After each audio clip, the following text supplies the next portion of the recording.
আসসালামু আলাইকুম সুপ্রিয় শিক্ষার্থী।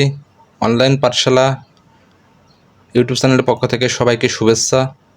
আজকে আমরা আলোচনা করব বাংলা দ্বিতীয় পত্র চূড়ান্ত সাজেশন। বাংলা দ্বিতীয় পত্রর আগে আমরা মানবন্টন নিয়ে আলোচনা করব, তারপরে আমাদের বাংলা দ্বিতীয় পত্র কোনগুলো পড়তে হবে, কিভাবে পড়তে হবে এ বিষয়ে আলোচনা করব। তো চলো শুরু করা যাক। আগে আমরা আলোচনা করি মানবন্টন। বাংলা দ্বিতীয় পত্রে আমাদের দুইটি বিষয় থেকে প্রশ্ন আসবে। একটা হচ্ছে ব্যাকরণ অংশ আর একটা হচ্ছে নির্মিত অংশ। ব্যাকরণ অংশে আমাদের মার্ক আছে সেখানে 30 এবং নির্মিত অংশে সেখানে মার্ক আছে 70। তো শুরুতে দেখো, এখানে আমাদের ব্যাকরণ অংশ দিয়েছি। ব্যাকরণ অংশে এখানে আমাদের টপিক 6টি। ব্যাকরণ অংশে 6টি টপিক থেকে আমাদেরকে উত্তর দিতে হবে টোটাল 30 মার্কের, এবং প্রতিটি অংশে অর্থাৎ 1 নম্বরে আছে আমাদের বাংলা উচ্চারণ নিয়ম, এখানে আমাদের মার্ক 5। 2 নম্বরে আছে বাংলা বানানের নিয়ম, এখানেও মার্ক 5। 3 নম্বর আছে ব্যাকরণিক শব্দ শ্রেণী, এখানে আমাদের মার্ক 5। 4 নম্বর আছে বাংলা শব্দ গঠন, উপসর্গ ও সমাস, এখানেও আছে আমাদের মার্ক 5। 5 নম্বর আছে বাক্যতত্ত্ব, এখানেও মার্ক 5। 6 নম্বর আছে বাংলা ভাষার অপপ্রয়োগ ও শুদ্ধ প্রয়োগ, এখানে মার্ক 5। এ হচ্ছে আমাদের 6টি টপিক। এই 6টি টপিক আমাদেরকে বাংলা ব্যাকরণ অংশের জন্য পড়তে হবে। এরপরে আসো নির্মিত অংশ। নির্মিত অংশ আমাদের 70। নির্মিত অংশ আমাদের 70 অংশের মধ্যে আমাদের কি কি বিষয় আছে এখন দেখো, সেগুলো আমরা আলোচনা করব। 7 নম্বরে আমাদের যে প্রশ্ন আসবে সেটি হচ্ছে পারিভাষিক শব্দ থেকে একটি ও অনুবাদ থেকে একটি। মোট 2টি প্রশ্ন থাকবে, একটি প্রশ্নের উত্তর দিতে হবে। এখানে আছে মার্ক 10, অর্থাৎ পারিভাষিক শব্দ থেকে একটি ও অনুবাদ থেকে একটি, মোট 2টি প্রশ্ন থাকবে, একটি প্রশ্নের উত্তর দিতে হবে। তাহলে তুমি চাইলে পারিভাষিক শব্দ থেকে যে কোনো একটা উত্তর দিতে পারো। তুমি পারিভাষিক শব্দের উত্তর দিতে পারো, চাইলে অনুবাদ থেকেও উত্তর দিতে পারো। তো এখানে আমি সাজেস্ট করব তোমাদের অনুবাদ থেকে উত্তর না দেওয়ার চেষ্টা করবে। তোমরা অনুবাদ থেকে উত্তর না দিয়ে পারিভাষিক শব্দ থেকে উত্তর দেবে। কেন? কারণ এখানে তোমার পারিভাষিক শব্দ এখানে প্রশ্ন আসবে 12টি থেকে তোমাকে 10টির উত্তর দিতে হবে। আর 10টির উত্তর দিতে পারলে তুমি 10 মার্ক পেয়ে যাবে। এটা হচ্ছে অনেকটাই বলা যায় যে ম্যাথের মতো, অর্থাৎ তোমার যদি সঠিক হয় তুমি 10-এ 10 পেয়ে যাবে, কিন্তু ভুল হলে কিন্তু 0। আর অনুবাদের কথাটা বলি, অনুবাদটা তুমি কমন নাও পেতে পারো। আর একটা বিষয়, কমন পেলেও হয়তো দেখা যাচ্ছে যে তোমার কোথাও মানে শব্দে ভুল হয়েছে, লেখার সময় ভুল হলে কিন্তু সেক্ষেত্রে মার্ক পাবে না। কিন্তু সেক্ষেত্রে তুমি যদি পারিভাষিক শব্দগুলো পড়ো, আমি কিছু গুরুত্বপূর্ণ পারিভাষিক শব্দ তোমাদেরকে দিয়ে দিচ্ছি, সেগুলো পড়লেই এনাফ। সেখান থেকে তুমি 100% কমন পাবে। তোমার পারিভাষিক শব্দ আসবে 12টি থেকে তোমাকে যে কোনো 10টির উত্তর দিতে হবে। 10টি উত্তর দিলে তুমি 10 মার্ক পেয়ে যাবে। এরপরে 8 নম্বরে সেটা হচ্ছে আমাদের রচনা থেকে একটি, মোট 2টি প্রশ্ন থাকবে, একটি প্রশ্নের উত্তর দিতে হবে। আচ্ছা 9 নম্বরে কি? 9 নম্বরে যেটা আছে সেটা হচ্ছে আমাদের বৈদ্যুতিন চিঠি, যেটাকে আমরা কি বলি, ইমেল বলি। বৈদ্যুতিন চিঠি থেকে একটি ও আবেদনপত্র থেকে একটি, মোট 2টি প্রশ্ন থাকবে, যেখানে একটির উত্তর দিতে হবে। তো আমি এখানে তোমরা চাইলে বৈদ্যুতিন চিঠিও লিখতে পারো বা আবেদনপত্রও লিখতে পারো। তো আবেদনপত্র লেখাটাই আমি মনে করি বেস্ট তোমাদের জন্য। এরপরে কি সারাংশ থেকে একটি ও ভাব সম্প্রসারণ থেকে একটি, মোট 2টি প্রশ্ন থাকবে, একটির উত্তর দিতে হবে। তো এক্ষেত্রেও আমি তোমাদেরকে এখানে সাজেস্ট করবো ভাব সম্প্রসারণ লেখা। কেন? কারণ সারাংশ দেখা যাচ্ছে অনেক সময় হয়তো কমন আমরা নাও পেতে পারি, বা সারাংশের মূল কথাটা না জানা থাকলে কিন্তু সারাংশটা আমরা লিখতে পারি না। কিন্তু ভাব সম্প্রসারণটা কি? ভাব সম্প্রসারণ অর্থ হয়তো তোমার একটা উক্তি বা একটা বাক্য দিবে, সেই বাক্যটাকে তোমাকে ভাব সম্প্রসারণ করতে হবে। সম্প্রসারণ মানে কি? অর্থাৎ বাক্যটাকে মানে তোমার ভাবটাকে মানে বড় আকারে প্রকাশ করতে হবে। এখানে কিন্তু তুমি তোমার নিজের মতো করে অনেক ভালো করে লিখতে পারবে। এখানেও আমাদের 10 মার্ক। এরপরে 11 নম্বর সেটা হচ্ছে সংলাপ থেকে একটি ও ক্ষুদি গল্প রচনা থেকে একটি। সংলাপ থেকে আসবে একটি এবং ক্ষুদি গল্প রচনা থেকে আসবে একটি, মোট 2টি প্রশ্ন থাকবে, একটি প্রশ্নের উত্তর দিতে হবে। এখানেও 10 মার্ক। তাহলে এখানে তুমি সংলাপও লিখতে পারো, ক্ষুদি গল্প রচনাও লিখতে পারো। তো আমার মনে হয় এখানে সংলাপ লেখাটাই বেস্ট। এরপরে কি, এরপরে 12 নম্বর হচ্ছে প্রবন্ধ নিবন্ধ রচনা। এখানে আমাদের রচনা আসবে 5টি বিকল্প থাকবে, অর্থাৎ তোমার রচনা দেওয়া থাকবে 5টি থেকে তুমি যে কোনো একটি লিখতে পারবে। এবং রচনায় কিন্তু ভালো মার্ক, এখানে কিন্তু 20 মার্ক। তাহলে দেখো বাকিগুলো কিন্তু আমরা দেখেছি, এখানে 7 নম্বরে দেখেছি 10 মার্ক, 8 নম্বরে 10 মার্ক, 9 নম্বরে 10 মার্ক, 10 মার্ক, 11 10 মার্ক, কিন্তু 12 নম্বরে এখানে রচনায় কিন্তু আমাদের 20 মার্ক। আর রচনা লেখার ক্ষেত্রে একটা জিনিস মাথায় রাখবে, তুমি যে বিষয়ের উপরে রচনা আসুক না কেন, যে বিষয়ে তোমাকে লিখতে বলুক না কেন, তুমি আগে দেখবে সেই বিষয়ের উপরে আমি কয়টা পয়েন্ট দিতে পারবো। তুমি যত বেশি পয়েন্ট দিতে পারবে তত কিন্তু ভালো একটা লেখা যায় এবং ভালো একটা মার্ক পাওয়া যায়।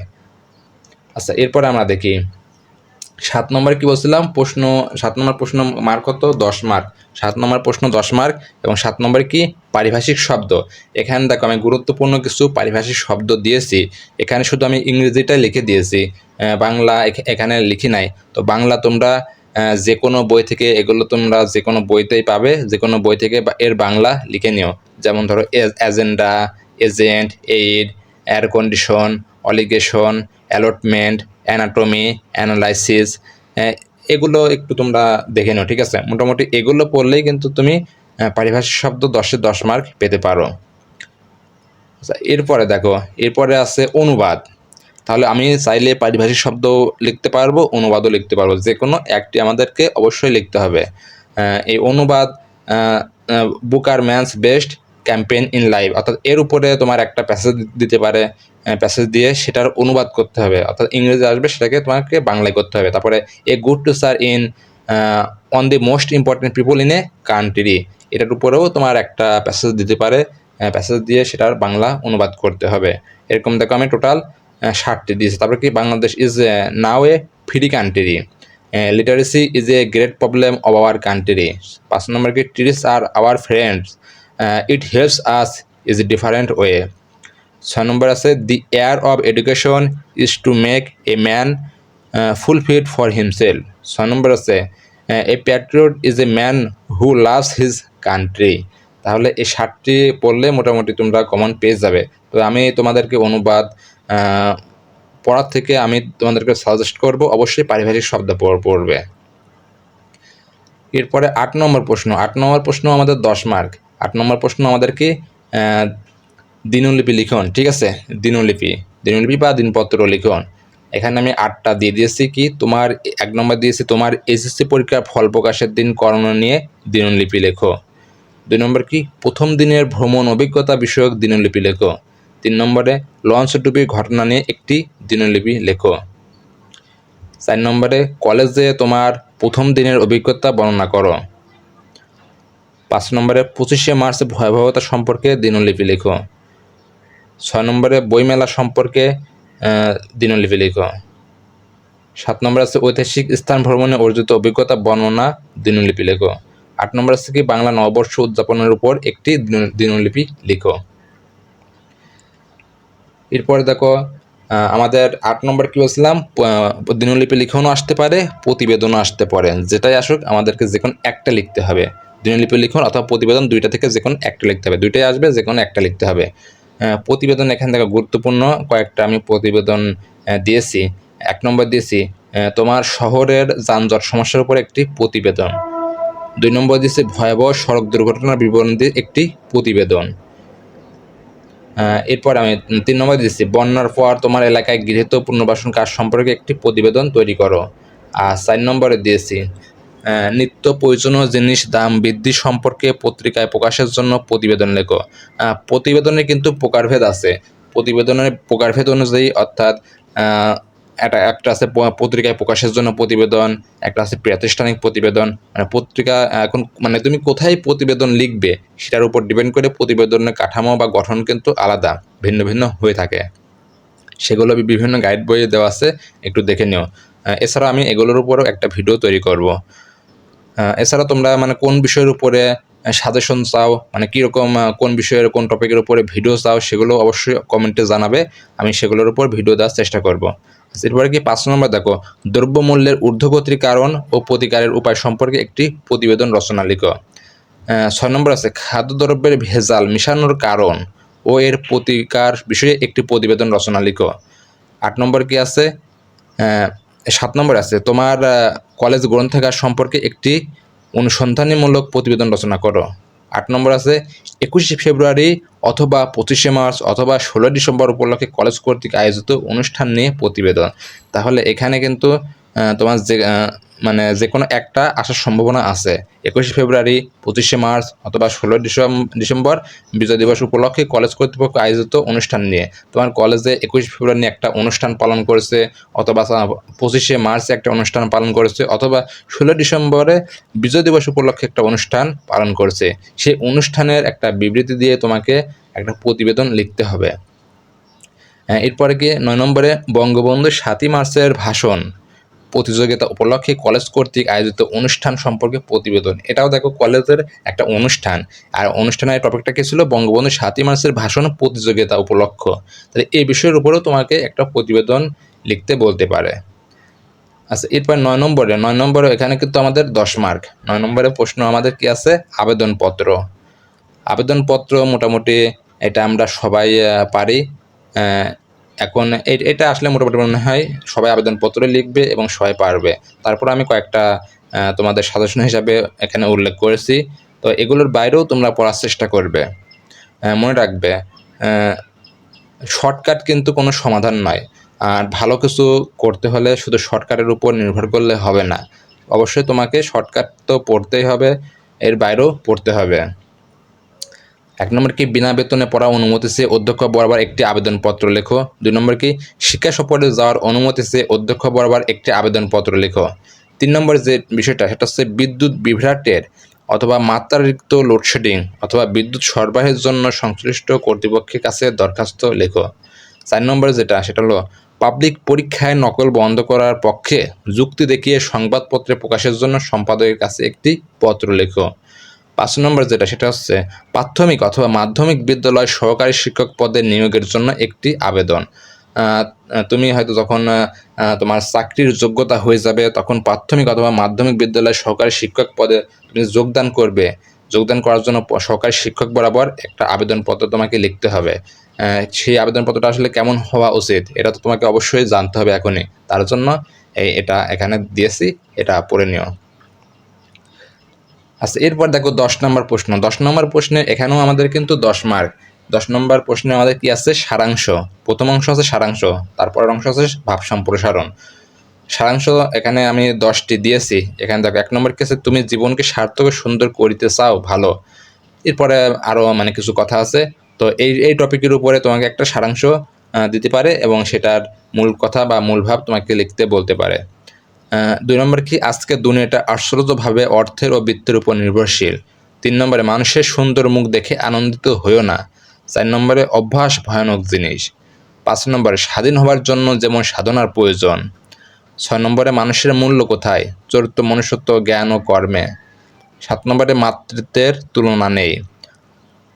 আচ্ছা, এখানে 7 নম্বরের বানানটা মিস্টেক হয়েছে, এটা হবে মাতৃত্বের তুলনা নেই, ঠিক আছে, মাতৃত্বের তুলনা নেই। 8 নম্বরে বৃক্ষের দিকে তাকালে জীবনের তাৎপর্য উপলব্ধি সহজ হয়। আচ্ছা, বৃক্ষের দিকে তাকালে জীবনের তাৎপর্য উপলব্ধি সহজ হয়। বৃক্ষের কাজ কি বলতো, বৃক্ষের কাজ আমাদেরকে ছায়াদান করা, ছায়াদান করা, ফলমূল প্রদান করা, অর্থাৎ সে তার কাছে কি পরোপকার, এটাই বলা হয়েছে। এ বিষয়ে তুমি একটা সারাংশ লিখতে পারো। এরপরে কি 9 নম্বরে দেওয়া আছে, অনেকে বলেন স্ত্রীর লোকদের উচ্চশিক্ষার প্রয়োজন নাই। 10 নম্বর আছে স্বাধীন হবার জন্য যেমন সাধনার প্রয়োজন। আচ্ছা, এরপর আছে সংলাপ। সংলাপ এটা কি 11 নম্বর প্রশ্নে, এবং এখানে মার্ক কত, এখানেও 10 মার্ক। এখানে আমি কয়েকটা সংলাপ তোমাদেরকে এখানে উল্লেখ করেছি। একটা হচ্ছে ইন্টারনেট অথবা কম্পিউটার অথবা ইংরেজি শেখার প্রয়োজনীয়তা নিয়ে সংলাপ, অর্থাৎ দুই বন্ধুর মধ্যে তুমি সংলাপ, যেটাকে ইংরেজিতে কি বলে, ডায়লগ বলে, দুই বন্ধুর মধ্যে আলাপ করবে বা আলোচনা করবে ইন্টারনেট অথবা কম্পিউটার অথবা ইংরেজি শিক্ষার প্রয়োজনীয়তা নিয়ে। 2 নম্বরে যেটা সেটা হলো নারী শিক্ষার গুরুত্ব বিষয়ে সংলাপ। 3 নম্বরে বৃক্ষের প্রয়োজনীয়তা বিষয়ে সংলাপ, বৃক্ষ কেন আমাদের প্রয়োজন। বৃক্ষ আমাদের ছায়া প্রদান করে, বৃক্ষ আমাদের ফলমূল দেয়, বৃক্ষ আমাদের কাঠ দেয়, বৃক্ষ থেকে আমরা অক্সিজেন পাই। এরকম নানা বিষয়ে তুমি তার প্রয়োজনীয়তা নিয়ে দুই বন্ধুর মধ্যে আলোচনা করবে, আলাপ করবে। 4 নম্বরে মোবাইল ফোন, অথবা ফেসবুক ব্যবহারের সুফল ও কুফল নিয়ে সংলাপ। এটা কিন্তু অত্যন্ত গুরুত্বপূর্ণ, এটা একটু ভালো করে পড়ো, কারণ এখন বর্তমানে ফেসবুক মানে এটা যেমন সুফল দিক আছে, কুফল দিকও আছে, যার কারণে এটা একটু পড়বে। 5 নম্বর আছে উচ্চ মাধ্যমিক পরীক্ষায় পাশের পর ভবিষ্যৎ পরিকল্পনা নিয়ে সংলাপ। তুমি হয়তো ইন্টার পরীক্ষা দিবে, ইন্টার পরীক্ষার পর তোমার ভবিষ্যৎ পরিকল্পনা কী? অনেকে আছে হয়তো ইন্টার পরীক্ষার পরে বিভিন্ন বিশ্ববিদ্যালয়ে পরীক্ষা দেবে, মানে ভালো একটা বিশ্ববিদ্যালয়ে চান্স পাওয়ার জন্য। অনেকে আছে মেডিকেলে পরীক্ষা দিবে, অনেকে আছে হয়তো ইঞ্জিনিয়ার হবে, অর্থাৎ যার যেটা স্বপ্ন আর কি। এখন তোমার মানে ভবিষ্যৎ পরিকল্পনা কি, তুমি কি হতে চাও, এ বিষয়ে একটা সংলাপ রচনা করবে মানে দুজন বন্ধুর মধ্যে। 6 নম্বরে আছে সম্প্রতি পড়া একটি বই সম্পর্কে সংলাপ। এখানে সম্প্রতি পড়া একটি বই, এখন সম্প্রতি তুমি কি বই পড়েছো এটা তো আর তোমার টিচার জানছে না, তাই না? এজন্য তুমি মানে সম্প্রতি যে কোনো একটা বই তুমি তোমার যে বই মানে ভালো একটা পড়া হয়েছে সে বই নিয়ে একটা সংলাপ তৈরি করতে পারো। 7 নম্বরে কি পদ্মা একটি বহুমুখী সেতু, এ বিষয়ে সংলাপ লিখো, এটাও কিন্তু মোস্ট ইম্পর্ট্যান্ট। 8 নম্বর আছে বাংলা নববর্ষ উদযাপন উপলক্ষে সংলাপ। আচ্ছা, এরপরে আছে দেখো 12 নম্বর প্রশ্ন। 12 নম্বর প্রশ্নে আমাদের মার্ক কত? 20। 12 নম্বরে আমাদের এই প্রবন্ধ রচনা আসবে কয়টি? 5টি রচনা আসবে, 5টির মধ্যে আমাদের উত্তর দিতে হবে 1টি। আর রচনার ক্ষেত্রে তোমাকে বেশি বেশি পয়েন্ট দিতে হবে, তুমি যত পয়েন্ট দিবে তত ভালো একটা মার্ক পাবে। তোমাদের শিক্ষকরা দেখবেন যে কি কি পয়েন্ট তুমি দিয়েছো, কি কি পয়েন্ট উল্লেখ করেছো, এবং পয়েন্টগুলো হতে হবে কিন্তু মানে অত্যন্ত গুরুত্বপূর্ণ পয়েন্ট। তুমি নিজের মন গড়া মতো ইচ্ছা মতো আজে বাজে যে কোনো পয়েন্ট দিলেই কিন্তু হবে না, পয়েন্টগুলো একটু মানে সাবলীল এবং একটু ভালো হলে সেক্ষেত্রে শিক্ষকদের নজরে পড়ে, ঠিক আছে, এবং সেখানে ভালো একটা মার্ক পাওয়া যায়। এখানে কয়েকটা আমি প্রবন্ধ রচনার উদাহরণ সাজেশন দিয়েছি, দেখো। 1 নম্বরে কি স্বদেশপ্রেম অথবা দেশপ্রেম। 2 নম্বরে 21শে ফেব্রুয়ারি আন্তর্জাতিক মাতৃভাষা দিবস। 3 নম্বরে নারী শিক্ষার গুরুত্ব, জাতি গঠনে নারী সমাজের ভূমিকা। 4 নম্বরে অধ্যবসায়। 5 নম্বরে মানব কল্যাণে বিজ্ঞান ও আধুনিক জীবন। 6 নম্বরে দৈনন্দিন জীবনে বিজ্ঞান। 7 নম্বরে কৃষিকাজে বিজ্ঞান। 8 নম্বরে বাংলাদেশের পর্যটন। তাহলে এই প্রবন্ধ বা রচনা এই 8টি তো অবশ্যই মানে মোস্ট ইম্পর্ট্যান্ট, ঠিক আছে। এই 8টি ছাড়া, এই 8টির বাইরেও তোমাদের বইয়ে মানে যেগুলো আছে সেগুলো একবার করে দেখার চেষ্টা করবে। প্রবন্ধেও তুমি যদি কিছু নাও পড়ো, অবশ্যই রচনায় তোমাকে অবশ্যই পয়েন্টগুলো পড়তে হবে। বিভিন্ন গাইড বইয়ে দেখবে পয়েন্ট আকারে লেখা আছে, হয়তো 10টা 15টা বা 20টা করে পয়েন্ট দেওয়া আছে। পয়েন্ট যত ভালো দিতে পারবে, যত বেশি দিতে পারবে, তত সুন্দর তুমি কিন্তু লিখতে পারবে। আচ্ছা, এই ছিল আমাদের এখান থেকে আরও কিছু প্রবন্ধ এখানে উল্লেখ করছি। 9 নম্বর কি আছে মুক্তিযুদ্ধের চেতনা, স্বাধীনতা সংগ্রাম। 10 নম্বর আছে কম্পিউটার ও আধুনিক সভ্যতা। 11 নম্বর আছে দ্রব্যমূল্য বৃদ্ধি ও তার প্রতিকার। 12 নম্বরে ইন্টারনেট। 13 নম্বর আছে বই পড়ার আনন্দ, আমার প্রিয় শখ। 14 নম্বরে যেটা আছে সেটা হলো শ্রমের মর্যাদা। 15তে আছে শিষ্টাচার। 16তে আছে দেশ গঠনে ছাত্র সমাজের ভূমিকা, অর্থাৎ একটা দেশ গঠন করতে হলে ছাত্র সমাজের ভূমিকা কতটুকু সে বিষয়ে একটা রচনা লিখো, এরকম আসতে পারে। আচ্ছা, এই ছিল আমাদের বাংলা দ্বিতীয় পত্রের সাজেশন। আমাদের অনলাইন পাঠশালা ইউটিউব চ্যানেলটা যারা সাবস্ক্রাইব করেছো তাদেরকে অসংখ্য ধন্যবাদ। আর যারা এখনও সাবস্ক্রাইব করো নাই তারা অবশ্যই ইউটিউব চ্যানেলটি সাবস্ক্রাইব করে নিও। আর তোমরা যদি আমার দেওয়া সকল বিষয়ের সাজেশন এর নোটিফিকেশন পেতে চাও, অবশ্যই নোটিফিকেশন বাটনটা অন করে রেখো। আর তোমরা সকল বিষয়ের সাজেশন একসাথে পিডিএফ পেতে চাইলে আমার এর নিচে স্ক্রিনে দেওয়া হোয়াটসঅ্যাপ নাম্বারে যোগাযোগ করো, এবং পিডিএফ সাজেশন ফি অনলি 100 টাকা। সবাই ভালো থেকো, সুস্থ থেকো, দেখা হবে পরবর্তী নতুন একটা ভিডিও নিয়ে। আসসালামু আলাইকুম।